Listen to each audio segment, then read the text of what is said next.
Welcome to Breaking Doctrine, presented to you by the Combined Arms Doctrine Directorate at the Combined Arms Center at Fort Leavenworth, Kansas. The views expressed here are those of the individual and do not represent the views of the Combined Arms Center, U.S. Army, or U.S. government. Welcome to Breaking Doctrine, a U.S. Army Combined Arms Center podcast series that dials in on some of the basic tenets, principles, and overall ideas in Army doctrine. Hi, I'm Lieutenant Colonel Nikki Dean, and today I'm talking with a fellow doctrine author from across the pond in UK's Concepts and Doctrine Directorate with the Land Warfare Center. It's in Warminster, but more importantly, Sergeant Major Paul Barnes. Welcome to the podcast. Hi, Mom. How are you? So you and I share a common writing effort. We are examining and writing about the principles of war for our respective armies and their capstone doctrine. And that's how we became friends. And then we decided to compare notes about the principles and how they began, how they evolved, and how they are reflected in our current writing. Which is why it's awesome that you're actually here in Leavenworth today, and we can share what we learned from these individual experiences. But first, I think we probably need to tell the audience why you're way more eminently qualified to talk about this than I am. Okay, I'm not sure that's entirely true, but I'll try and do my best. So I have, during the summer, been writing the UK Defence Doctrine, Principles of War. We did quite a major study of trying to look at exactly what it was that was important about the principles, whether they were really important or whether they were just almost like a throwaway piece of information. And so I did that, and then after that I've started to write a book on the principles of war and the future of the principles of war. So I suppose I've done a fair bit of research in the last 6, 8, 9 months, which kind of puts me in a position that other people are less fortunate than I to be in. Yeah. So before we get into any good stuff about doctrine, I want to lay out some ground rules. And the fact is, we're going to be talking about principles and theories today that are predominantly Western European. And there are countless military theorists that have informed our principles of war and our theories of victory, both for the U.S. Army and the British Army. And while our American Army doctrine runs a gambit of influence from Prussian to French to Chinese, we're only going to focus on one particular model, which is the principles of operations for us, or the principles of war for you. And a theorist who is most frequently cited and credited for the original principles of war as we know them. And secondly, Sergeant Major Barnes and I are going to share a discussion on this episode because while we both write military doctrine and speak English, we are still two different militaries united by the common language, even though we fundamentally disagree that what is a biscuit, and it's definitely cookies. I'm sorry. Definitely biscuits. Mm-hmm. So what I do want to start with, though, before we really get on this, is our different definitions. Because what that is going to do, I think, is set the conditions for us to be able to talk about how our definitions diverged, despite the fact we share a common background in the military.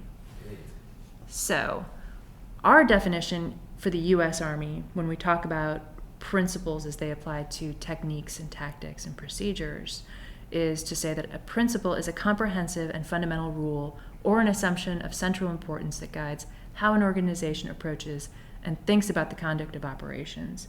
And when we talk about the principles of operations, both from the Army standpoint but also from U.S. Joint Doctrine, we are talking about time-tested general characteristics of successful operations that serve as guides for the conduct of future operations. Our principles of operation have remained largely the same for about the past 40 years. Most of them know them by the acronym MOOSMUS. And oddly enough, I think that probably has been the acronym, at least ever as long as I've been in, and that's been 20 years. But we've also added joint principles of operations, and that occurred in about the last 15 years of doctrine, where we talked about more than just mass, objective, offensive, surprise, economy of force, maneuver, unity of command, simplicity and security. We added in joint operations restraint, perseverance, and legitimacy. And there's reasons for that, but those reasons sometimes are lost because we lose the context.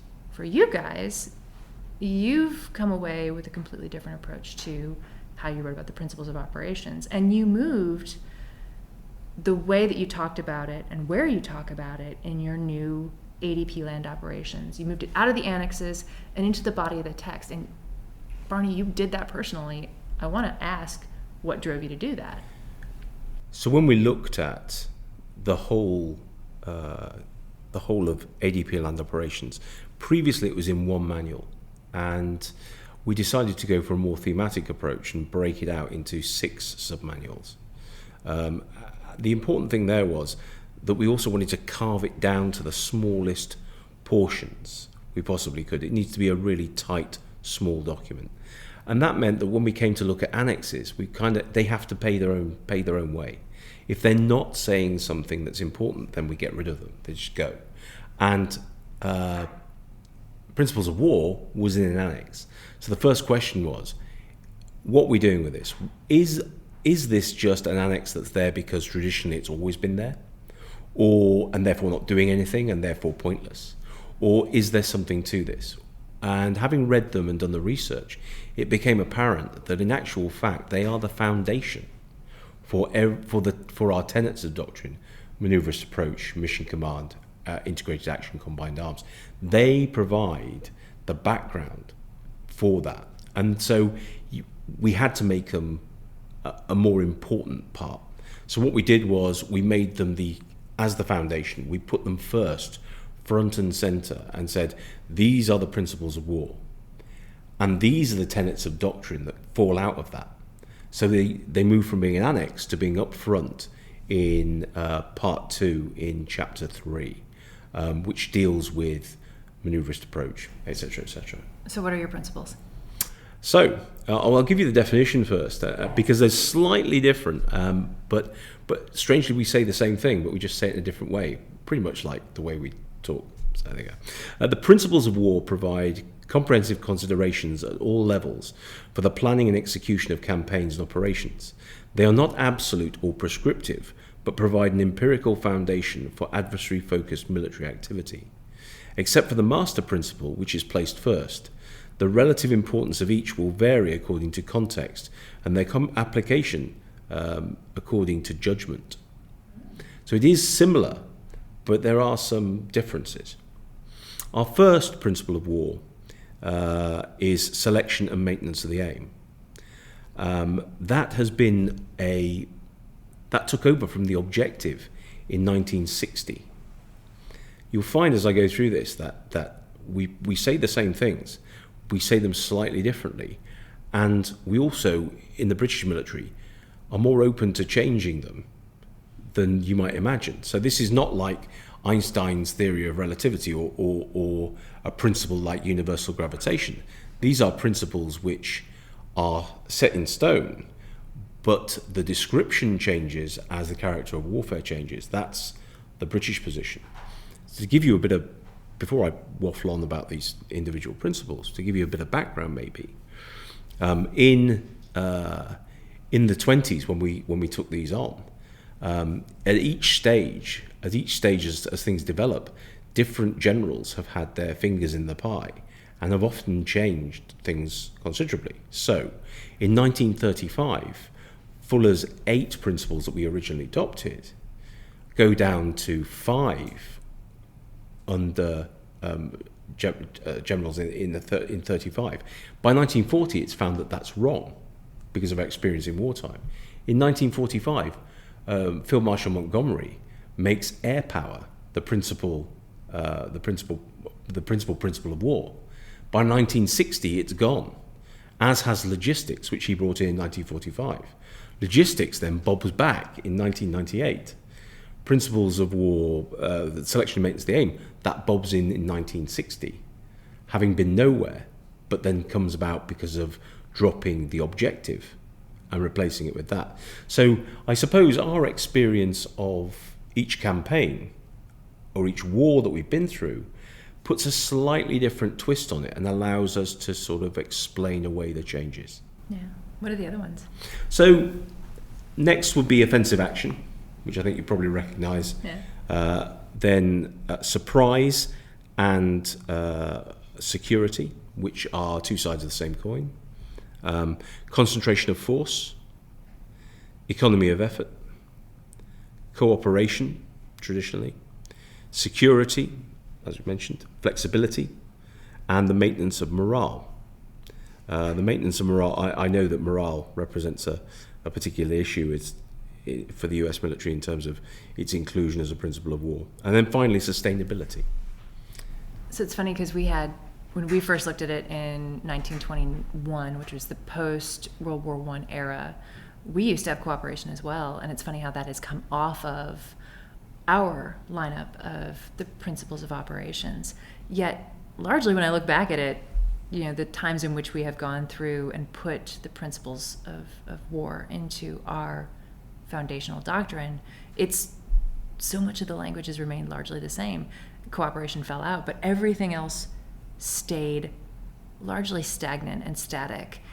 And that's tough because they are, as you said, these ideas of something foundational. But I don't know, I'm nervous that by continuing to go along with the moose like we should, that ultimately, do you think that has made our principles here in America at risk of becoming static? So there's a beauty to your principles, and we discovered this summer. If you look at yours compared to ours are often a phrase. So it'll be selection and maintenance of the aim. That pins you down to talking about one aspect of the objective, whereas just saying the objective frees you up to describe all sorts of things around that. Yours, in many ways, have more flexibility than ours, but we seem to be more. We're more likely to change things. So whether or not actually in the round we're achieving very much different. So I think we're probably in the same place, but we're just approaching it from two different directions. So how did you bring the idea of the principles of war for you forward into your capstone doctrine? How did you maintain that ability to be both descriptive and also to show linkages across the tenets and also across tactics as well? So what we did originally was to try and get rid of the phrases. So the phrases which we've been using, and also to try to modernize some of the words. So sustainability stays. It's fairly easy to understand. Maintenance of morale. I wanted to change that to just morale. So the aspect, and it's an important aspect here, is that morale, you're not trying just to maintain your morale. You're trying to do the opposite too. So you're trying to denude your opponent's morale. And what I wanted to say by using morale was to be able to talk about that duality. Because maintenance of morale doesn't allow you to talk about that morality. It just says, do morale, which is as to how useful that is. So flexibility was the first one we changed. We changed that to adaptability. The reason I changed it, flexibility to adaptability, is flexibility, if you think about the definition, is almost like how something flexes when under pressure. So like a tree flexing in the wind, which is fine and useful. But adaptability allows you to change from being a tree into being something else. And it's that adaptability that gives you the edge and has given, more importantly, so this isn't hubristic or an idea of just an interpretation of the modern. What I'm saying is, this is provable through history that adaptable forces with adaptable people are the difference. That is the advantage. That's the successful advantage. So that's why we changed it to adaptability from flexibility. Security remained the same. Cooperation is changed to integration. So the idea there is to demonstrate that change from merely cooperating through to integrating, so that everything, all parts work together seamlessly. And this is the strength of combined arms, and this is where we're trying to encourage that. And obviously that fits in quite nicely with MDO and MDI for us. Economy of effort remains the same, but concentration of force. We changed concentration of force. I would have preferred to use the word concentration and then explained it out from there, but we couldn't get that past the rest of the army. And so it's changed to concentration of effects. So the idea is that you won't be physically concentrated at a point, but your effects will be physically concentrated at a point, or virtually concentrated at a point. So you're using physical and virtual effects at a point rather than putting people there. Because on the battlefield today, you just can't hang around for 5 minutes. So it's funny that you did that, partly because of the fact, and it's something I noticed as well when I was working on necking down the descriptions that I had, that making doctrine that is written for a practitioner at a basic level and changing headers to make these terms more consumable to new readers or to novice readers and novice practitioners at the art of war, sometimes it's risky, right? Like, I can stand back and say, I know exactly what economy of force or mass, what that means to me. But yet when we turn around and say, well, it's effects now, well, but what was wrong with using force previously? So for us, it purely is what people will accept. I'm not happy, so I'm not entirely happy with that. I'd rather that we do the hard yards intellectually by being true to ourselves and making people rethink about the things that they have just taken for granted. You know, the moose must, the people understanding it exactly like that. So it has to, don't change the words because the mnemonic won't work. And that's not where we're at. So personally, I'd have gone further. And as we've discussed, when we were doing the project, I gave 3 options. The first option was a very light touch where we would basically touch nothing and just change words in the descriptions. The second one was we'd have a look at it and we'd try and change some of the descriptions and the titles. And the third option was a deep dive into the principles of war and coming up with alternatives. These are highly contentious. They are divergent thinking. This is really right and left of arc as far as thinking is concerned. But I was surprised by how much support they got. And so what I think I'll do is I'll just give you the headers for each. So the first principle of war is understanding. And understanding is the paramount principle of war because superior decision making is at the core of competitive success. Commanders must seek to understand their own capabilities and weaknesses, those of the opponent, the perspective of audiences within and without which they may operate, and the character of the wider operational environment. And that must be an ongoing and iterative process through the whole campaign. The second one is the first of the ones that people started to get shaky over, and that's legitimacy. And that is, in the fight to dominate the narrative and attain a desired outcome, it is vital that the force is legitimate. Commanders must establish and maintain legal and moral authority in every aspect of a campaign. The military instrument must be used proportionately with an understanding that negative actions can have serious political and strategic effects. So one quick thing, that sounds a lot like the ones that we currently have, which are restraint and legitimacy, that are part of the joint principles of operation. So the next one is morale. And we said, a high state of morale provides the motivation which drives the force to the successful attainment of the desired outcomes. And ends with a short line of, war is a human activity, with psychology being key to success and failure. Success is thus a matter of maintaining one's purpose while eroding that of one's opponent. So that was the duality, getting the duality of morale in. The next was initiative, and it is, we remove offensive action and we go to initiative. And we say it is through seizing and retaining the initiative that a commander gains advantage and sustains momentum. As it is an active rather than a passive approach and is the primary means by which a commander influences the outcome of a campaign or engagement, it is achieved by a combination of audacious offensive and defensive actions designed to dislocate and disrupt an opponent by deception, preemption, tempo, simultaneity, and tenacious exploitation. So what we've said is it's not just about being offensive, it's about the initiative. And I think that goes all the way back to Fuller, who uses initiative in the 1920s. Then integration.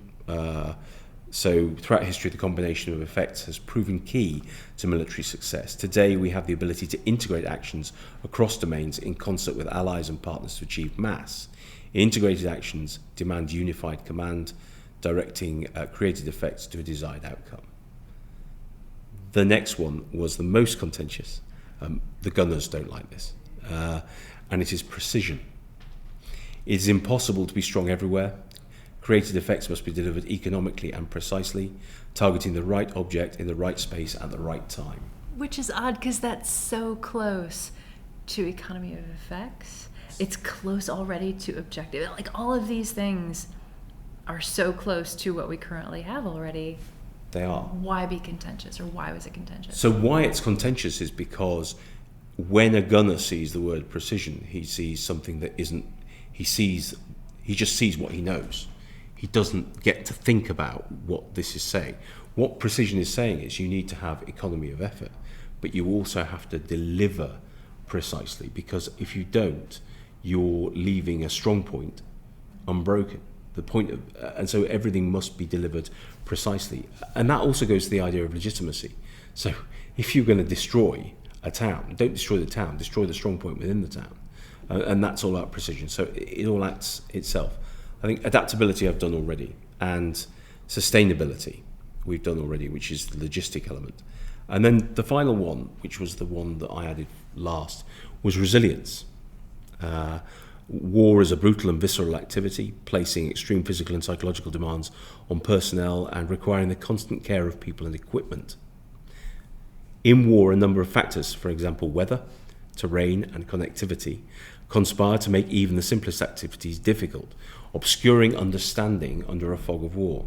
To mitigate these difficulties, practitioners must be mentally and physically robust, equipment must be standardized and easily replaced, and intent and actions must be simple and universally understood.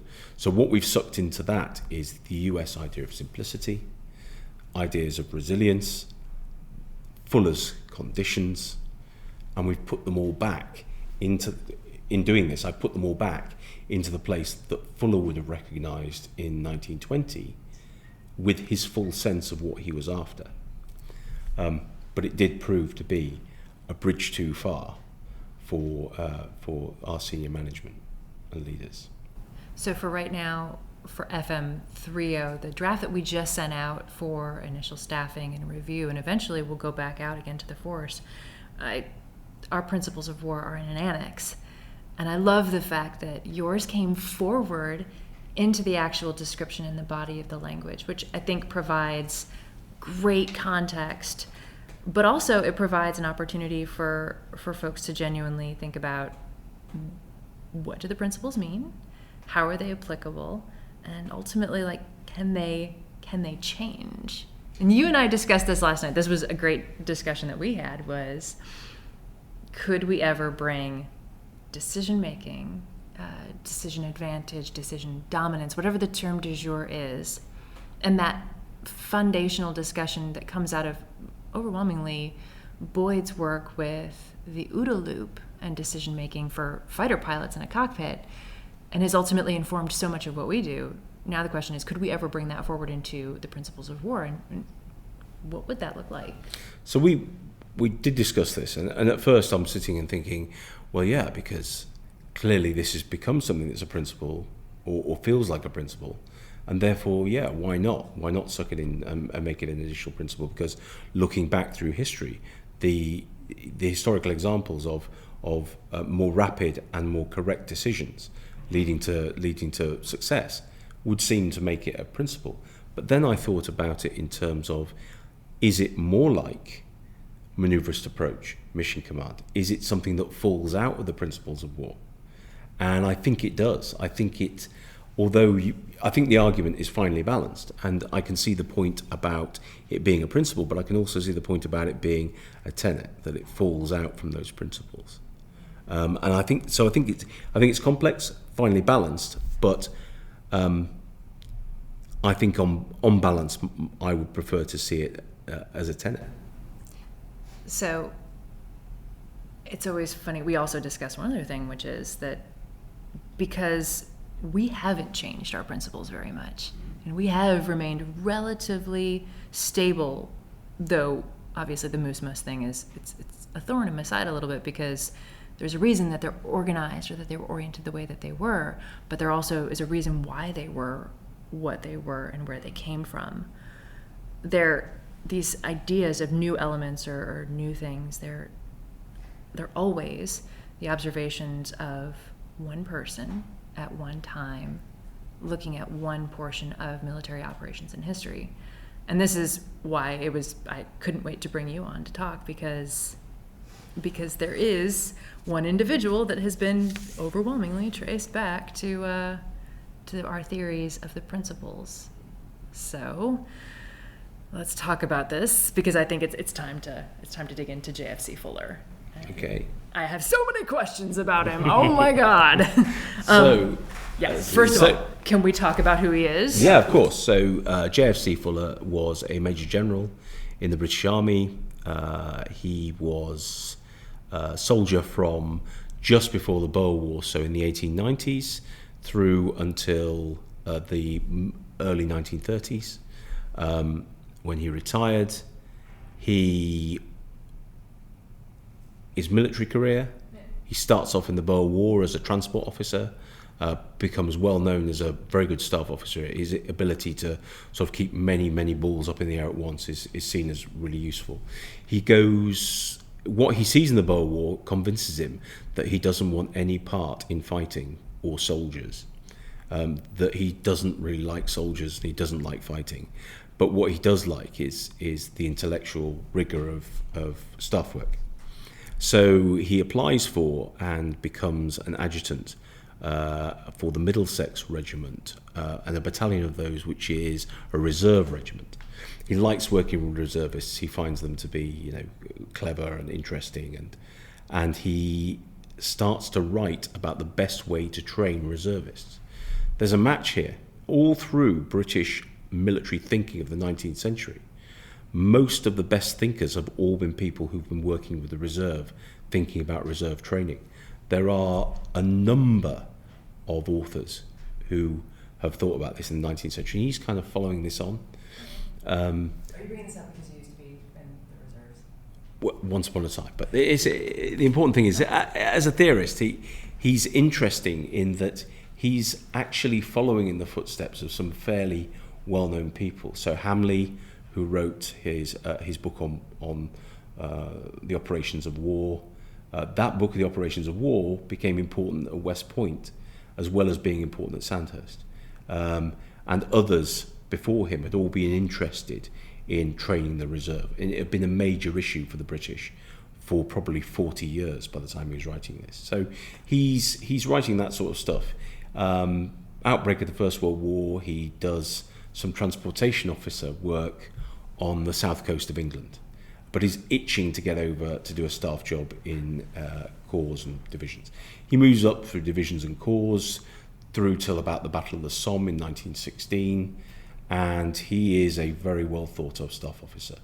He is then transferred to be a staff officer with the new tank corps, and it's here that he really starts to come into his own. So he starts to theorize about the use of tanks. He starts to theorize about tactics. Everything he's doing is surrounded by tanks. He's backwards and forwards to London with his ideas. He's not averse to writing to people. And so he eventually becomes the lead thinker within the tank corps and is responsible for the in-depth planning of the Battle of Cambrai in 1917, and then goes on to be a planner around the Battle of Amiens. But by that point, he's been pulled away to work on another project, Plan 1919. The idea being that you create a huge armoured force that is just tanks, and it is going to steamroll across the German positions, penetrate them and open up and basically unhinge the Germans. Plan 1919 at the time, and for many generations after actually, has been seen as something very, very special. But in actual fact, if you read it, you realise just how unworkable it is, because it starts to look like lots of tanks with no support from artillery, no support from air power, it is just tanks, no infantry. So it's very peculiar. So this is Fuller as an individual. I won't go on to the experimental force and stuff that went on in the 20s, but he refused to take up the experimental force because he couldn't concentrate on experimental tank force in the 20s, he was being asked also to be a garrison commander, and he didn't think he could think and do at the same time. Again, remember, he doesn't like soldiers, and he doesn't like mixing with them, and I think there's an awful lot there. As a human being, and this is where it gets really interesting. Fuller's father was a Anglican priest. His mother was French. He didn't really have much of a schooling. He educated himself through reading books. His father didn't believe in formal education.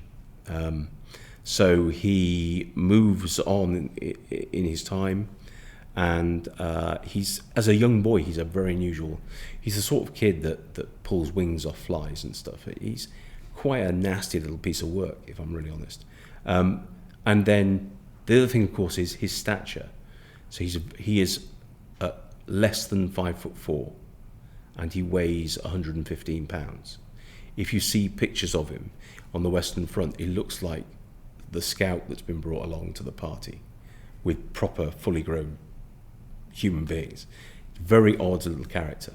And then the real oddness comes out when he's posted in India with the army in the period just before the Boer War, around that area anyway, where he becomes interested in esoteric religion of the East. And he ties himself to a character called Aleister Crowley, who is known as, he's a Satanist. And Fuller takes on Satanism in a big way. He believes in it, he follows it, he joins various temples. All this is probably bread and butter to the late Victorians and the Edwardians, but to us it looks exceptionally weird. And he wraps up his weirdness in the 1920s and 30s by becoming a member of the British Union of Fascists. He ties himself closely with the German Nazi Party. In fact, he received a personal invitation from Hitler in April 1939 to go and look at the fantastic tanks that he'd built using Fuller's ideas that Fuller had been writing about. There's no doubt that Fuller is a full-blown racist. He believes in race theory. He believes in supremacy, particularly British supremacy. He even writes nasty little poems about the French and the Germans as a 20-odd-year-old, which is ironic because he married a German, his mother is French.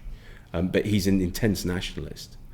And to the end of his days, and he died in 1967, but in his last book in 1961, he makes it absolutely clear that he believes that the wrong side won in the war, that the Germans should have won, and that the British and Americans have sold out to the Bolsheviks. So he's a very unusual man in many respects. And he's not alone in that. Like, I know that right now we're digging in a little bit on this, partly because, as we said, he's most often credited for what we know as the principles of operations, principles of war. But he's not alone as a military theorist. And between the two of us last night, we tried to think about, like, since the 20s, have we known a great military theorist? And of those ones that came about during the Edwardian and Victorian era, who were predominantly British, was there anybody of note that wasn't just a little bit bonkers? A little bit, just a smidge, tiny bit? I think military theorists are generally a bit mad. I think you have to be. I think you have to be a little bit mad. And let's face it, no one is purely good or bad. Everybody is a mixture of everything, and some are just peculiar. And he is a very peculiar man. But as to whether that should have any effect on our ability to see his work as being important, I think that's a dangerous step. If you write somebody off and say he was a Nazi, he was heavily into yoga, I find that more suspect. But he has these things. Does that affect his ability to be an analyst of military history? No, probably not. And so we've got to be able to divorce the capabilities of people. Some senior officers like to slap their soldiers in the past, but it doesn't mean they're not a great soldier. So I think you have to be able to divorce the capability and the impressiveness in one area against the weakness in another. And I think that comes back to a lot of the ways that we looked at military history and how it's informed military history, a theory of victory, everything that has been the foundation of our doctrine as well, which is it's fundamentally built by people, but it's also fundamentally built on this idea of the best bad idea that we have at the moment. And even fuller, when we were discussing Plan 1919, yeah, it's a terrific idea. I'm sure every armor officer out there is like, all the tanks, give them all to me. Absolutely, let's do this. But then we stand back and we look and it's like, wait a minute. He's working with the best bad idea that he had. Combined arms is the way that best we fight, using artillery and infantry and sustainment. How do we make this all work? And ultimately, you and I both walked away with the same thing, which is that these principles, the ones that especially we in the American Army are so wedded to, they're conditional. There's a second half to the principles that JFC Fuller proposed, and this is notable. So JFC Fuller believed in those principles, but he had a second part that everyone's forgotten, and these are JFC Fuller's conditions of war. So what he's saying is that you can do all these principles and you can do them right and still lose, because the conditions can be against you, and conditions can be climate or weather or illness or just luck. So they are important, but you have to weigh them against these conditions that are really important around the side. And I think that's really interesting as well. It's not like a get out of jail card free. It's not like, oh, if it doesn't work, just blame the conditions. It is literally an idea of, these principles will get you where you need to go, as long as you keep them in mind and beware and always be looking for changes in conditions and always be willing to adapt yourself according to those conditions. So I'm one of those, I have a love-hate relationship with the principles, and the fact that, I've written about them now with FM30, and we've obviously discussed them up here in the office quite a bit. But at the same time, I also have stood back and looked at them and been like, it's just a tool that I use to analyze campaigns. A 2020, hindsight is 2020 methodology, as opposed to looking at them as something that is a tool to assess whether or not a plan is good or maybe could be better. Yeah, so I don't view them as a hindsight thing at all. So they're put together by Fuller starting in about 1912, looking at specifically the campaigns of Napoleon Bonaparte. So his nickname is Boney because he's a fan of Napoleon Bonaparte, and also because at 5'3" and 115 pounds, he's quite bony. He looks bony. He looks like a walking skull. So the idea is that he is looking at those campaigns of Bonaparte and he's extracting what the causes of success were. And he's finding commonality. That's forming principles. Let's not forget, Fuller doesn't say, here are the principles of war in 1912, thank you very much. He says, here are 6 principles of war in 1912. He goes up to over 10 during the Great War and settles in the early 20s at about 8. So he's constantly using his experience in the First World War, juxtaposing it against what he knows of Napoleon Bonaparte's campaigns, and he's coming up with that. And then he's double-checking them against the battles and wars of antiquity. So he's seeing that there is this longevity. So what he then identifies are, here are 8 principles of war, and you need to think about these principles of war when you're planning wars in the future. Because if you don't have these points of success, you will fail. And so it's not hindsight. This is about giving soldiers and planners the tools to carry the task out in future. Yeah, it's always worth noting, and it's in our doctrine as well, where we've said, yes, these are descriptive and not prescriptive in nature. They're not a checklist either of, hey, if I add all these things to the recipe, my operation, my major campaign, whatever, will definitely obviously work. It's sometimes why it feels like they're just nebulous enough to be able to have you give yourself a second check, but still not so prescriptive where you're like, well, we're doomed to fail because we just don't have surprise. Yeah, so and it's true. So you can have half of those things and win. You can have only one of those things and win. Largely it depends upon your opponent, and this is the important part. our principles of war are all focused on what we are going to do to the enemy. If you look at the Russian principles of war from the Soviet era, they are focused on what you have to do to your enemy to make him lose. And there's a duality in there that we don't express. The important part actually is just as important as guaranteeing your own success is guaranteeing your opponent's failure. And thinking about it in terms of failure. So if we think about the maneuverist approach, the points in the maneuverist approach, preemption, dislocation, disruption, targeted destruction, those things are all targeted and act around things like economy of effort and offensive action and surprise and security. So this is where our current doctrine ties into the principles of war. This is why it's so important. And for us, that's the defeat mechanisms. Yeah, so you've got to see it the other way around. We see it as, this is what we're going to do to people. And it becomes quite hard to understand how having good morale is suddenly going to cause the enemy to collapse. See it the other way around, of maintenance of our morale and destruction of his morale. That makes sense. So almost our view of it as in a positive way, what we're going to do, doesn't really do justice to what Fuller's trying to say. Which is, it's a good point, because now going back and now that we're in the middle of staffing FM30 and kind of going through the edits and the process of reevaluating the work that we've done here in Combined Arms Doctrine Directorate, now I'm starting to look at, well, hey, you're absolutely right. I didn't address how do I impose complications on the enemy in order to preserve capabilities for myself as the friendly forces or friendly forces with allies. And I think it's something that is not necessarily novel. We always know to do that. That is the defeat mechanisms. That is, imposing dilemmas on your enemy is something that we're very familiar with.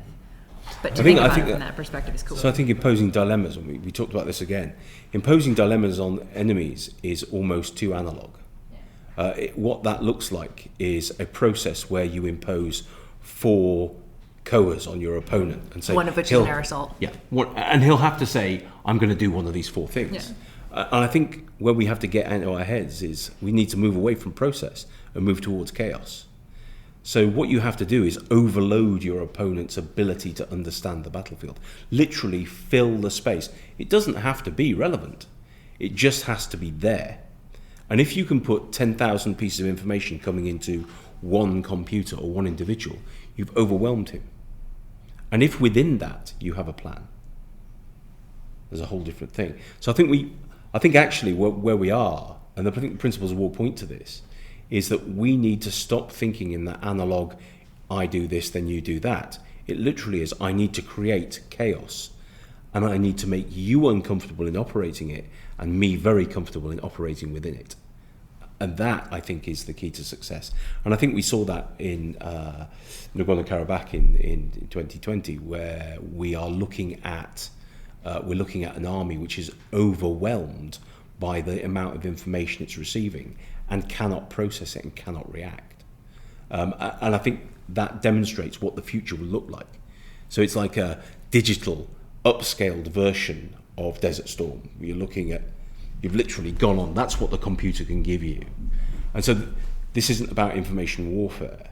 This is about just upscaling what you already do, using the computer chip to give you even more benefit of the sound basis that comes from the principles of war. So, in your opinion, what is your favorite principle of war?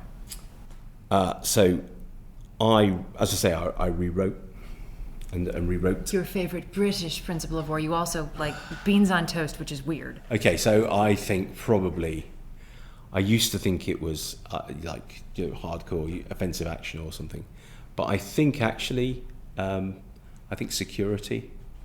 And the reason I think that is because I think security, everything else comes from security. And it's about deception. I think deception is absolutely key to the modern battlefield. So I think for me, yeah, I'll go with security.